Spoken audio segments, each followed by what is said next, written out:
is share my screen to set some context. I'll tell you a little bit about me and set some context for kind of a further discussion around voice of the customer. And hopefully you're seeing my screen now. My name is Mike Gospe. I am a principal and co-founder of KickStart Alliance. I started to build my first voice of the customer model in the early 90s. So I was working for Hewlett Packard at the time, and we were running a program we called a day in the life program of our customers, which involved various aspects of market research and then trying to encapsulate it all in a way that could be shared across the organization so the company could make better decisions. And that was the first time that I can remember in my career where people started to be enthusiastic and committed to trying to understand a 360-degree view of the customer. So since then, I've gone on to do a variety of other elements around voice of the customer. So I'm a 30-year market strategist and a voice of the customer architect, which I'm going to share with you a couple of modeling slides I use to start a conversation. What I do in my day job now for the past, close to 20 years is I'm a facilitator of customer advisory boards and partner advisory councils, which indeed is an element of a voice of the customer program. And one of the questions I'm always asked is, well, where does a CAB fit in light of everything else? And that's a really good conversation, because I'm sure you found in your line of discussions, the minute you say voice of the customer, everybody has kind of a slightly different definition of what that is, and that can lead to all kinds of heartburn. So what I wanted to share with you today is how I set up that conversation from a model perspective so we know how to engage a team and have productive conversations and alignment. And this is what I really want to hear from you about, how you're doing this and what works and maybe what doesn't work. Central to this, and I've written a lot about this in my blogs and in my book, The Marketing High Ground, is this mantra that I've developed, which is whoever understands the customer best wins. And customer needs and wants are shifting, or can shift at any time, and they frequently do, especially now, and all things COVID. All kinds of things are changing with buyer's journey and how they're interacting with their vendors, or they want to. And we as marketers just need to find a better way to maintain attention and vigilance in this.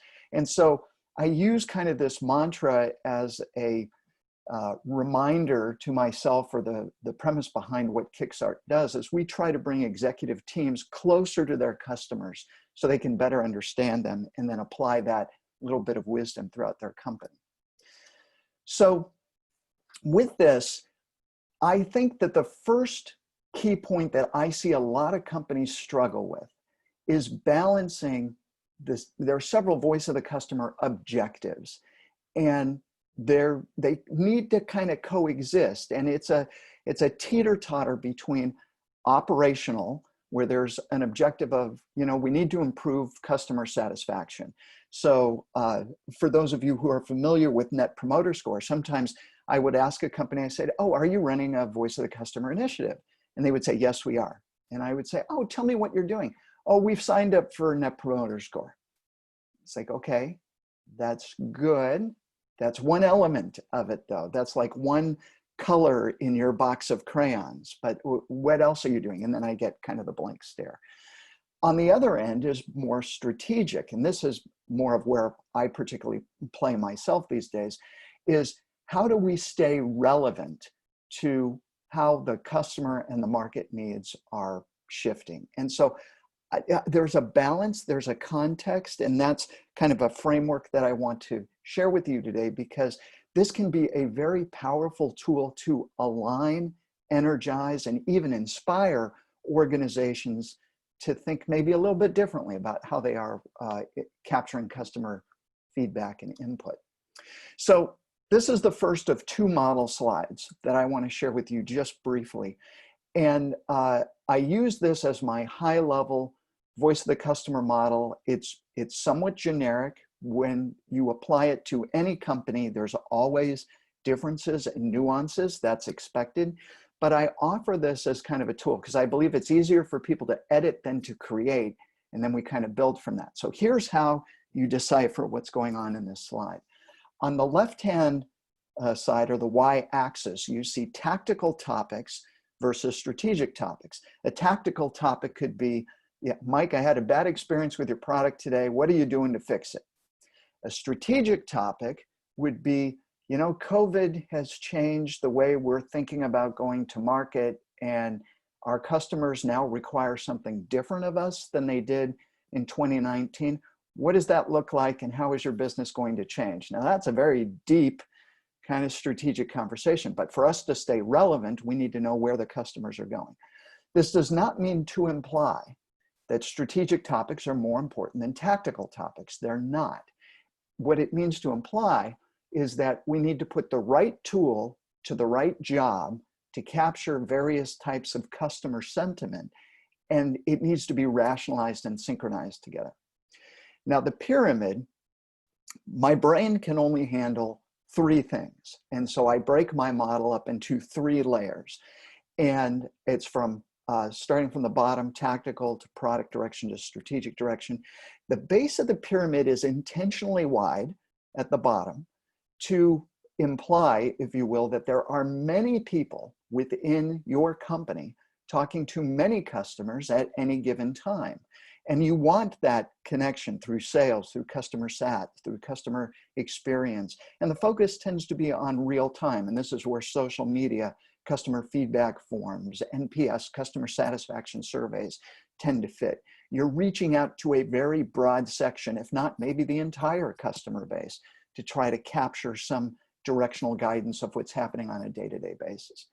In that middle layer, what I call product direction, is where your traditional product focus group element would fit. Now, from a roadmap perspective, I'm suggesting it's 6 to 18 months out, where your roadmap is kind of solidified, but you're doing some tuning. You're going to tweak the user interface, and you know, it's a 6 to 18 month horizon. You're not going to make any big changes. You're committed to a direction, but you want to do some fine tuning.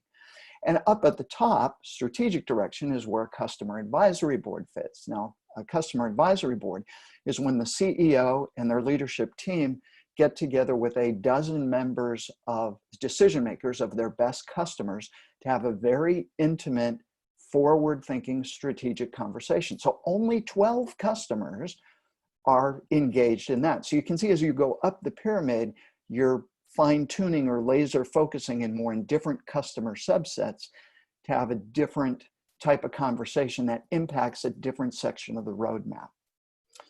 I'm going to open this up for discussion in just a second. One more slide I want to share is this. And again, this is from an enterprise voice of the customer model. A typical question I'm asked is, well, who owns this animal?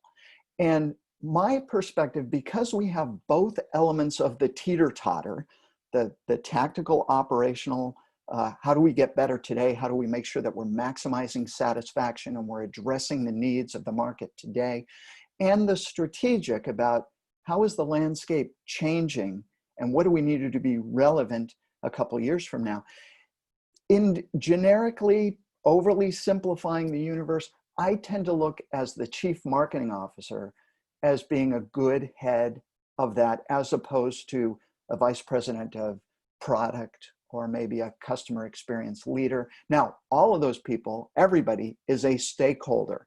This is a cross-functional initiative. It is not a marketing dictatorship. In fact, that's the exact wrong thing to do. So what I wanted to capture here is along the central pyramid, which you recognize from my prior slide, we break out which customer subsets are engaged and who are the typical department owners that may play a role at various stages. And of course, your reality may be a little bit differently, but what an organization needs to do to really become committed to being customer or market focused, we need to have this kind of voice of the customer analysis ingrained in the DNA of the company. It's not just one person's job, but one person needs to lead the alignment, the bringing the cross-functional groups together to talk about this, to talk how you pass the baton back and forth, and you're catering to the different needs you have from different departments across the company.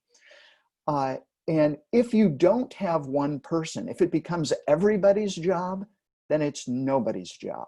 So now this only works, so on a piece of paper academically, you could say, oh, the chief marketing officer is a good person for this. However, it also needs to have somebody who has got an affinity to strategic thinking. Some organizations have the chief marketing officer essentially just be the head of corporate marketing or demand gen.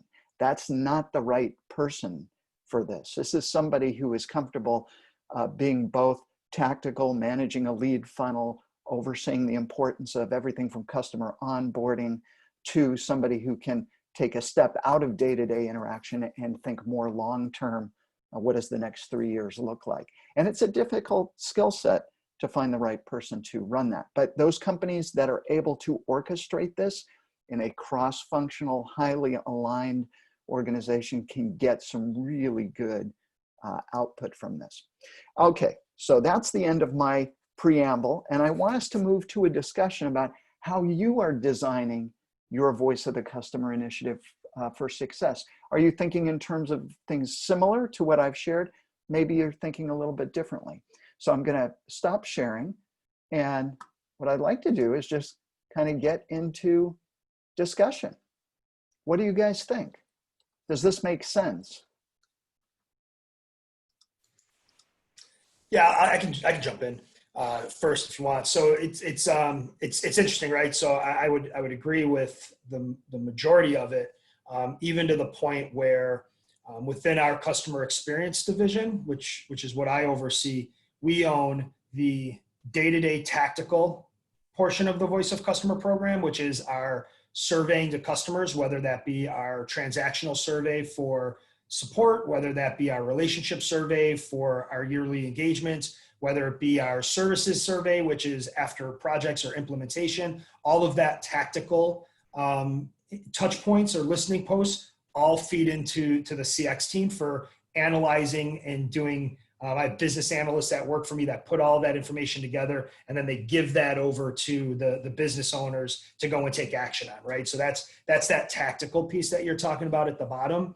But over the last 6 to 9 months, we've started to also transition over from marketing. So to your was owned by marketing previously, ownership of all of our, what we call is our vertical user groups, as well as our regional user groups.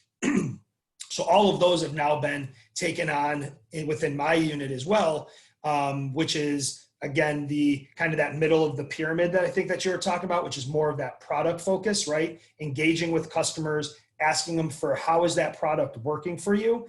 And the reason why we took marketing out of it is because we wanted it to stay pure to the way that the product was initially being designed to be utilized. So that information can be taken back and given to product versus taken from marketing to go and do lead gen with, because customers weren't showing up to those events. And we've seen 120% enrollment or registration increase as we took it over because they're no longer being sold to, right? And they're coming in there and they're sharing customer best practice stories, but it's being facilitated and run through the CX team.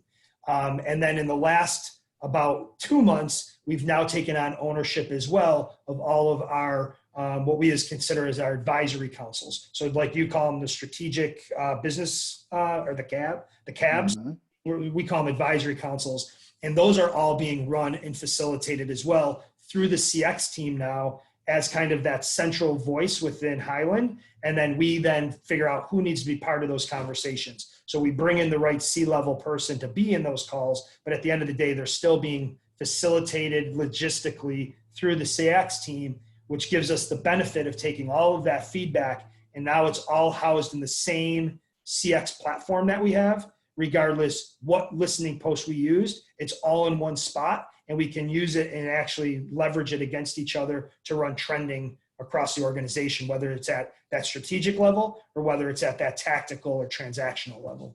I think that's really excellent, Justin. And you you touched on something that's actually symptomatic of another problem, and that's the go-to-market strategy. So one of the things we heard, and Anita and I were on a call yesterday talking about content and messaging, and one of the things that I've heard from many customers, especially today, is they're not interested in the blatant aggressive demand gen, give me a case study of a glossy photograph, tell me how to do stuff now, right? Which is some of the more product focused content, the use case, where you're seeing the results of much higher registrations, because that's more useful information.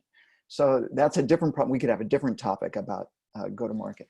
Yeah, but I thought and I would add, we're B2B too. So, right. Yeah. So we're trying to bring like-minded customers together to share their experiences without any intervention from us, right? We want it to be pure to the reason why, the purpose of it, right? So if we're staying pure to why we're there, which is for their success, we get better engagement. And with better feedback. And better feedback allows us to take better action. So it kind of has this waterfall effect to it that we're really focused on for that. All right, thanks for sharing that. How about some others? What else? What's going on in your world? How are you looking at voice of the customer?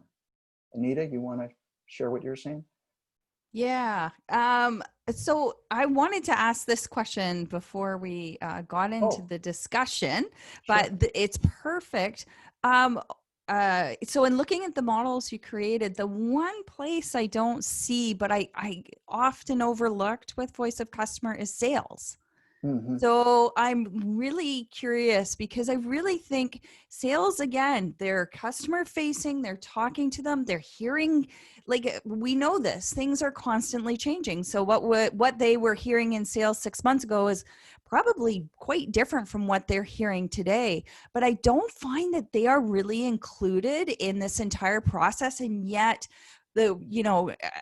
from CX, like to what Justin was saying, if you have a sort of central repository, that I think it's a really great way from feeding from CX to sales back to CX, because then what you end up doing is attracting more of those ideal customers you want, because now sales is has a much more clearly defined idea. They have, like, again, Justin, thank you for sharing, but they have those experiences coming from the communities, or even support and saying, hey, this is what we've managed to accomplish with, this particular customer, and to update those case studies much faster and the material sales is using.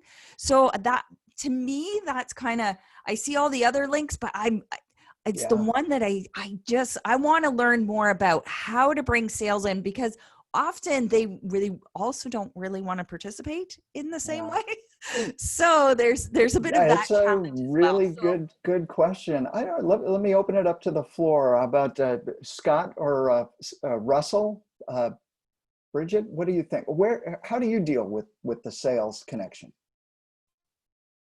Hey, this is Scott. So how we deal with the sales connection is from a customer success standpoint, we meet with the sales or our assigned AE, so the same accounts that the AE is on and customer success is on. And we have a sync meeting to make sure that we are communicating between units. And customer success is typically the one required to communicate that voice of the customer, but they don't have to. So we do use a program called Uservoice to document what we're hearing out in the field. And sales and CSM have access to that platform. So the idea is that when we hear what the customer is desiring, what friction points they hear or are experiencing, what they think we could do better, or even asking how we can be a better partner and stuff. Then we communicate that through our Uservoice program, so that way PD, marketing, sales, everything has access to that, so they can say, okay, this is what we're seeing. And we pull that data out and run some analysis on it to try to find some commonalities of the stories the customers are communicating. And then we label those and run a report so that the board and all the executives understand how our customers experience us, and then we formulate how we could do better to remove those friction points. Mm-hmm.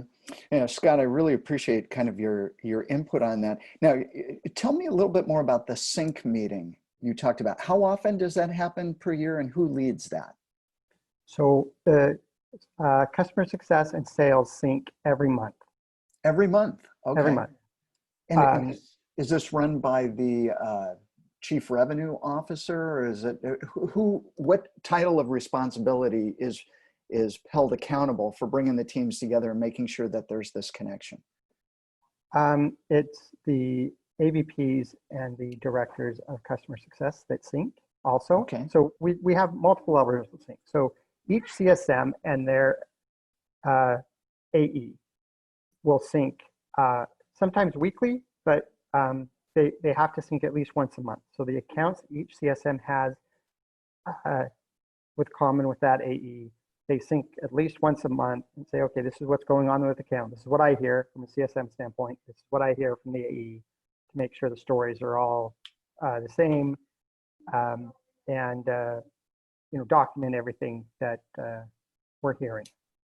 Excellent. Thank you. And then also each month, and this only occurs each month, the director level of this customer success and the AVPs of the sales will sync up and say, okay, this is what we're hearing from the field. How can we better align to achieve a single voice of the customer and also a single voice of our company, right? Because we want sales and customer success to be saying the exact same thing as marketing. So it's, one voice, many people, right? So that's our objective. Very cool. Bridget, what in listening to the conversation, what are your thoughts?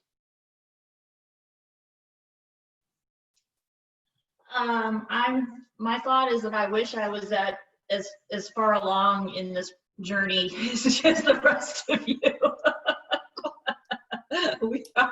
We are very immature in our stage of really paying attention to the voice of the customer, for my opinion, and from the short time that I've been at my company. So that's why I'm learning and relishing everything I'm hearing from all of you as to what you're doing to help me kind of be thoughtful about what kind of strategic things we need to do here. So as I mentioned earlier, there's new leadership here. There's kind of a new product direction.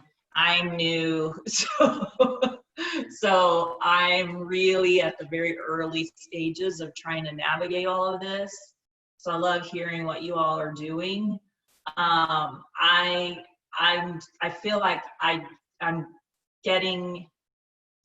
going to have more traction in getting these conversations started between our marketing and sales and leadership and me, because our CEO has now asked for a bi-weekly meeting where he wants to hear about all things customer. So I feel like that is a big important step for this company. So I'm just at the very kind of early stages of figuring out how to make this work for us. And I think that's where I want to build. And I'm going to take advantage of this meeting with our CEO. It'll be the CEO, the VP of development, which is my boss, me, and our couple other folks. So these are going to be, I think, a good way to bring this subject up. And then I'm very interested in those of you that have your customers in some sort of advisory capacity, because we don't have that. Although with our last survey, I asked that question, and there are a handful that would be interested in participating. So I'm very excited about that. But now it's like, okay, now what? Yeah. Well, based on what you've just shared, I'm actually very optimistic for you, because you have the one ingredient that is most critical. You have a CEO who has said this is important. Yep. I have worked with many companies where the CEO just did not care, and it's like pushing a boulder up a hill, and it's like not going to work. But because you have that, I'm actually very optimistic. You're going to see some great success on that. Good. And thank you. for your discussions with the executive team, as I mentioned in my preface materials, and I will send you all copies of my slides afterwards, and I invite you to take them apart and build your own. Use them as a tool to spark discussion, to get, people need to be aligned. And at the executive level, people want to know that they have their fingerprints on the model that comes out. So use it as an enabling exercise to allow them to come to, oh, I could play here and we could do this. Let them be part of the solution building on this. And then you'll come up with your own model, and you'll start making that next step to getting this off the ground. Russell, we haven't heard from you yet. Tell us where you are in Voice of the Customer and what your thoughts are based on the conversation so far. What can you add or insights? Hi, Mike. Thanks, and thanks for having me. Apologize for not being on video. The room I'm in is in no condition to be shared, unfortunately. No worries, man. I'll preface by the same way as Bridget. I have not been part of a company that's had maturity with this, and unfortunately, I haven't had a CEO who is really engaged in it either. So the programs I've run have really been homegrown. In our case, we didn't partner very closely with sales from a new logo acquisition side in terms of passing feedback to them. There just wasn't a good program, not for lack of trying. But what we did have, we had a branch of the sales team. So we segmented our CSMs as sort of renewal/relationship specialists. And then we had more of a cross-sell account executive position. And they worked pretty closely with each other. So what we would do is we would have I'll call them the relationship CSM, run account reviews. That was a great place to get feedback. Even when those turned into gripe sessions, which they did sometimes, it allowed us to get ahead of churn a little bit, right? So if they're having a problem that they might not have told us about, they might have just sort of quietly gone to a competitor. We were able to get that information out. Similarly to what I've heard a couple other people say, I did run actually weekly cross-functional meetings. We called it the hot accounts meeting. And so we would have teams like finance, product, marketing. We were fortunate, we did have a good marketing team, and we were able to run informational campaigns through them. But we were able to share customer feedback in a semi-structured way. I wouldn't say that we had a platform or easily sortable data, but we did have a good list of anecdotal data. And I know that we were able to push through things with product because of that. Mm-hmm. Excellent. So I'm wondering, so we've got a couple of, I'd say veterans on our call and a couple of people new in the Voice of the Customer pipeline. So maybe I'll start by addressing this question to Justin and Scott.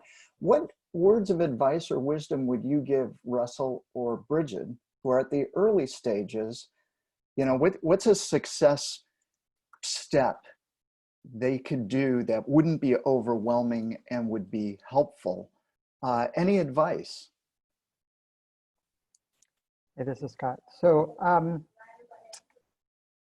our customer success program is 2 years old at where I work. So from that aspect, it's pretty new. But we had the support of the CEO, and we had we spent the time to plan and say, okay, this is where we're at, this is where we want to be, how are we going to get there, right? We spent several months doing that and working on or working with the other teams like sales, PM, PD, marketing on our goal. We knew what our goal was, so we brought them in saying, okay, we all want to reach this goal of having customer success and having the voice of the customer drive that success. because without our customers, we're not going to be successful. So by coordinating and working with all the teams, the other business units, we were able to achieve what we have today, which is a quite mature environment in a 2-year time frame. So I suppose the advice is work with the whole company, because for the customer voice to be heard throughout the company, all business units need to be on board with that customer success concept. So be clear on what your goals are with customer success, and then bring in the other teams and ask that question of how are we as a whole company going to achieve this? What's your part in marketing? How do we need to communicate that to sales? So we got a lot done in that time frame, toward now, well, we're still working on it, but the one voice is much closer than it was 2 years ago. You know, our sales team, our marketing team, our PD team, we're all communicating that customer success message, and that and using the voice of the customer to drive that message throughout the organization and make improvements. I think that's excellent advice, Scott. Thank you. Justin, what about you? You've got a best practice, words of wisdom?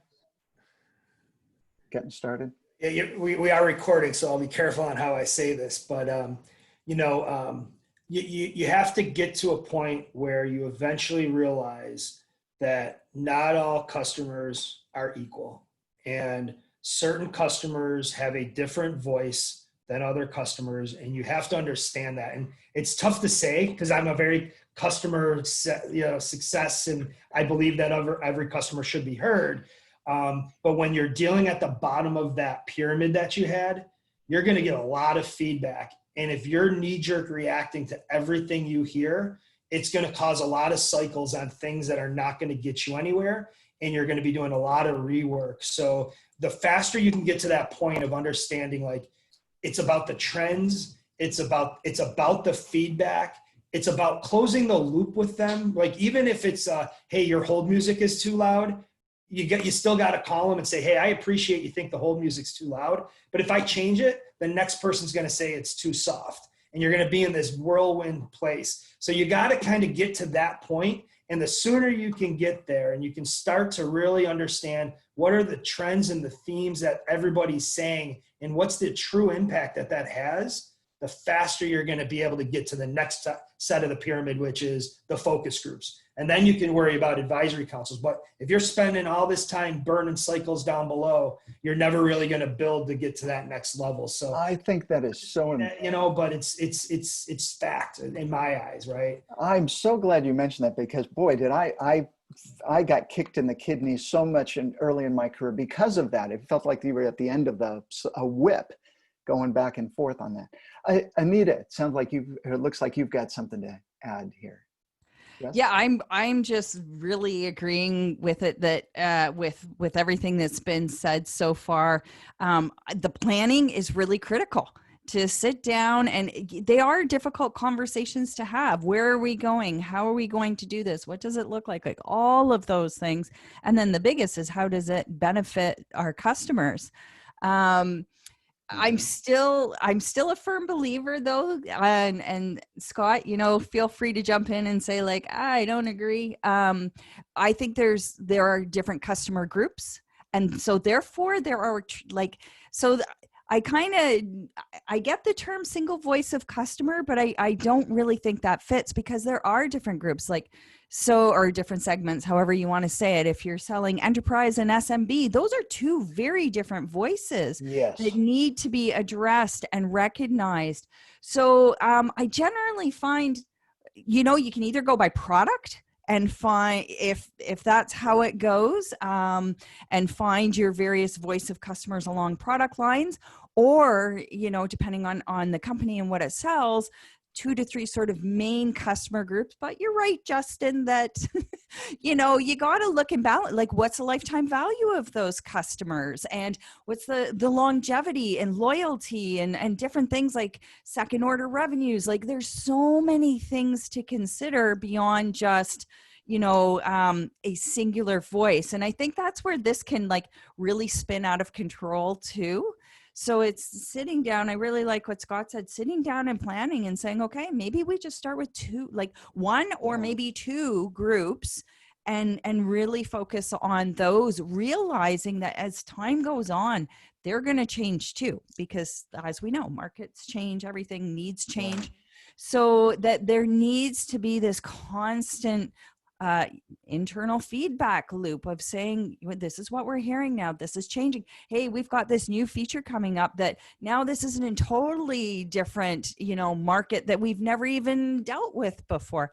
So I think that it can be complex very quickly if you let it. So I think another model you can have there is that teeter-totter of simplicity that gets you what you need, like Bridget was talking about, like just getting started and getting that, and then having it so complex that now it's like, where it's not even beneficial to anybody anymore. You know what? I'm so glad you mentioned this. So this goes back to the model slide that I shared that had customers segmented out. So you're absolutely right. This is not a one size fits all. And in the most grand scheme, right, it becomes kind of a Rubik's Cube, which is immensely overwhelming. I love the simplicity model. And so an advice that I would give you, and maybe Bridget and Russell, maybe the first two questions for you to wrestle with your executive team is, what do you want to learn? And what are you prepared to do with the information that you collect? So early on, some of my earliest voice of the customer work, everybody was out to get as much data as data anywhere, just bring it. And the metric was, how many tons of data do I have? And that's when we discovered there's a garbage in, garbage out, and nobody was doing anything with the data. I would rather you pick one or two metrics or one or two things that have immediate value that you say, oh, if I learn this, I'm either going to validate what I know, I'm going to make certain decisions. I'd rather if you get two pieces of data that help you make that with a higher degree of confidence than 100 pieces of data where you look at it and you go, I'm just more confused.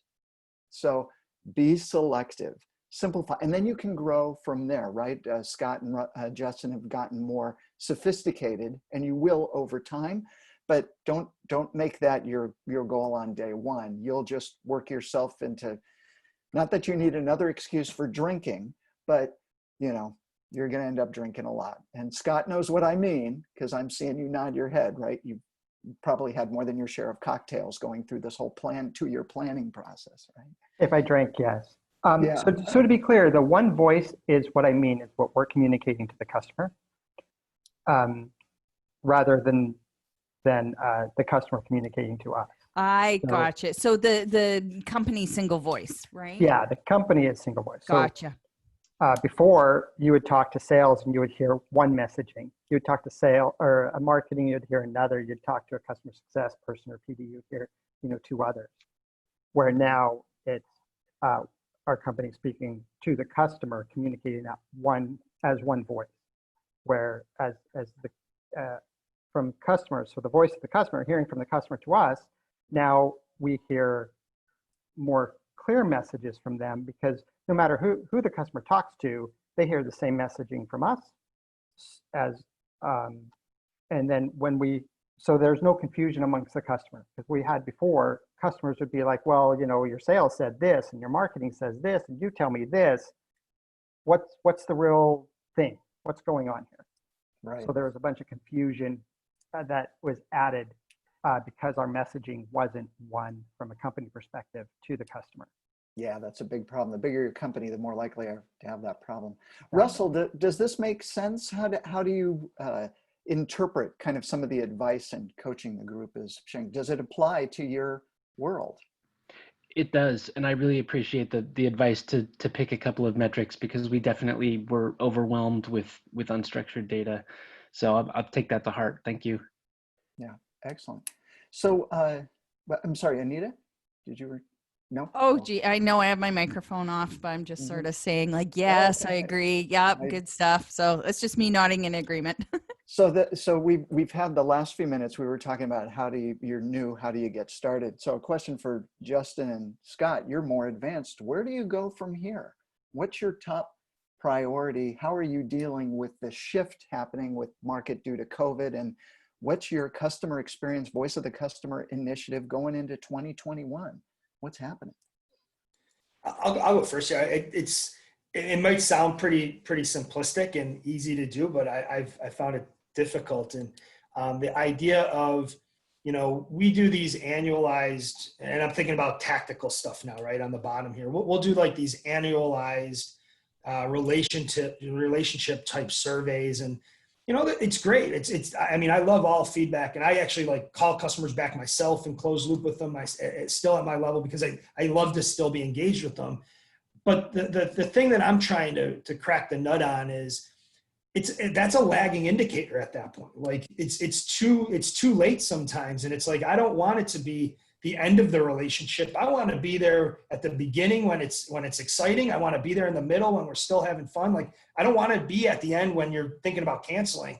So to me, it's like how do I propel that and get more engagement and more touch points and better listening posts established throughout that customer's journey that I can actually take action on, that I'm not causing that customer sensory overload by engaging with them too much now. So it's kind of finding that balance, right? And it sounds like it'd be easy to do, but I think it's been really difficult. But I think by leveraging some of our user groups and our advisory boards, like it's giving us some of that. But there's a whole bunch of customers that we're not engaging with that we're still leaving to be this lagging indicator of one time per year or after you've had a support request, and we're missing opportunities there to engage and show customers that their voice really matters. So that's kind of the struggle I've been kind of thinking about, is that next level of forget about the relationship survey, make it the moments that matter, that's when we want to engage and get your feedback on it. Right, and that's even more important now for sure. Scott, what about you? What's your priority? Same with Justin. We are struggling with getting that right amount of touch so we can hear from everybody and basically make the customer feel like we care. Yeah. It's easier with our high touch or even low touch clients because they have CSMs that are engaging them like at least monthly. Mm-hmm. But our tech touch, which is probably, 40% of our clients, I'd say, maybe even a little bit more. They just get the email surveys, right? We survey our everybody twice a year. So every quarter, half of our clients have an NPS survey sent out to them. And that right now seems to be a reasonable measure. We have probably a 40% response rate, I think, what it is. It's pretty good. And so that's very nice to have. But still trying to get that, and we also have community. So we have a good community, and that's growing quite a bit. The community is about, 8 months old. So that's been very helpful for our low touch and tech touch people or clients to communicate, and then we can hear from them and interact with them more frequently. Mm-hmm. So that's helped get some of that. What's a customer experience with our products that we don't have the option to call them up every day or once a month. I think that's really interesting. One thing that I can share with you, because as I mentioned earlier, I think over the last 3 months, I've had an opportunity to interview probably 36 executive leaders from companies across industries. And I'm hearing the same kind of things from all of them as we're asking them, how are you dealing with COVID? What do you need to be more successful? How do you want to be communicated with? And some of the things that they've told us is they want helpful information that helps them solve the problems of the day. And the problems that they're dealing with now are different than the problems of January 2019. There's a lot of working from home mechanics that work through regardless of what you're selling. So one of the things that they're asking for is real, sometimes very technical use cases. Here's my problem. how do I solve it? Don't market to me. Don't give me the glossy case study with the nice shiny picture. Give me, here's the problem, here's how I solve it. Scott, you were talking about the importance of community. I've heard this a lot, where they want to set up a mechanism where they can talk with each other about, oh, you solved this problem, I've got this problem. And yes, it should be curated or moderated by the company, but you want to allow that kind of interaction. And that happens not only at the user base level, but at the strategy level too. So the people coming to the executives, coming to the customer advisory boards, they're trying to figure out, one of the questions or the things that they would ask me is they would say, Mike, am I the only one who has this problem dealing with shifting working from home or doing that? And they're almost embarrassed. No, they are embarrassed to tell me that. And then the advisory board turns into a therapy session where people are saying, no, I got that problem too. I didn't know you had. So if you're able to offer resources that help them deal, here are the three things you should think about in planning your next blah, even if it relates to your product or not.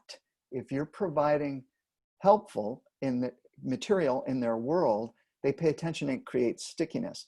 So all of this boils down to a notion of, what if in 2020 your only customers are your current customers? Anita's laughing because I talked about this yesterday. What does that mean, not only for your marketing and go-to-market, what does it mean from customer experience? What does it mean from how you manage that customer interaction? So what I'm also seeing is a lot of companies offering things for free or no cost. And I don't mean like give away, hey, here's a new iPad case. It's more like a health check. Hey, our guys are available. Let's sit with you for an hour. Talk to me about what your problem is. Let me offer you a free hour of consultation to help you with your problem. These are the human elements of showing caring and empathy to help them through whatever they're going through. And it impacts a whole bunch of customer success, customer sat touch points. So companies are being challenged to think maybe differently from some of the standard mechanics to things that are unusual and outside. So here's my last illustration of this. Several of the companies I've been working with are doing now virtual happy hours with their customers. And they're inviting people to come in. Hey, we're just going to talk about whatever you want to talk about. Bring your drink or your non-alcoholic beverage, whatever it is. Tell us what you're drinking, and then talk, and then let's foster more of the community. And you know what? People really like that. I'm surprised that as much of Zoom overload that everybody is, the quality and caliber and quantity of people who are signing up even to dive in for a half hour are finding that really, really helpful. And I don't think any of us would have thought to do this in December of 2019. But now it's like, oh, maybe we should add one of those things. So that's a little bit of kind of what I'm seeing. It plays into everything that you guys are talking about. And I think the future of customer success, the mechanics that you use, the alignment is going to continue to be really important. So one of the takeaways that I'm hearing from Scott and Justin and Bridget, even for you, is setting up a routine touch point. It's top-down driven that helps add a credibility factor and urgency to this kind of conversation. You want to keep that going. Start small, pick a few things to measure, get really good at that, and then, find that first quick win of, meaningful data and, oh, we use this and we validated or made a better business decision. Now let's springboard on to step 2. Don't boil the ocean. And I think the advice that both Scott and Justin were given on how to get started was really sound. I think Scott and Justin, where you're going for the future is exactly right. I'm seeing a lot of that too, as far as the priorities about, continuing to have your finger on the pulse of the customer and just being open to, what if COVID extends throughout 2021 and even longer? What does that mean to the mechanics that you use and the type of data you collect?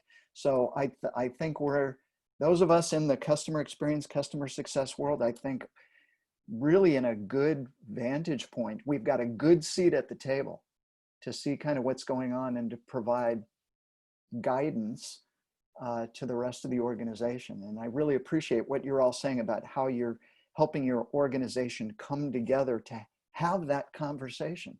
Because if it's not cross-functional, if you create silos, it's just not going to work. And that's one thing I have not heard at all in this conversation. You've all talked about the importance of integrated and sharing information. I think that's incredibly powerful. And so with that, I'm afraid we're out of time. Has this been useful today for you guys? Oh, it's been fantastic. Yes. Thank you, guys. All yeah, right. very good. Appreciate you guys. I will do, and I appreciate your guys spending a little bit of time with me. I learned from you this morning as well. I do, in my slides, which I will send out to you, my last slide has some links for some additional information. Those of you who are interested in advisory boards, I have built the CAB Resource Center. I've got a link for that. There's tons of articles and models and best practices to pull from, even going how you go virtual today. Bridget, you might find that of value. But we also have blogs on our KickStart site and some other materials to the marketing high ground you might find helpful, or maybe something to do to just share or use as discussion points with your team. So I'll include links for all of that. And I thank you very much for your time today, guys. Have a great weekend, everybody. Thank you. Well, thank you. Enjoy. Bye. Thanks for Bye, joining. everybody. Take care.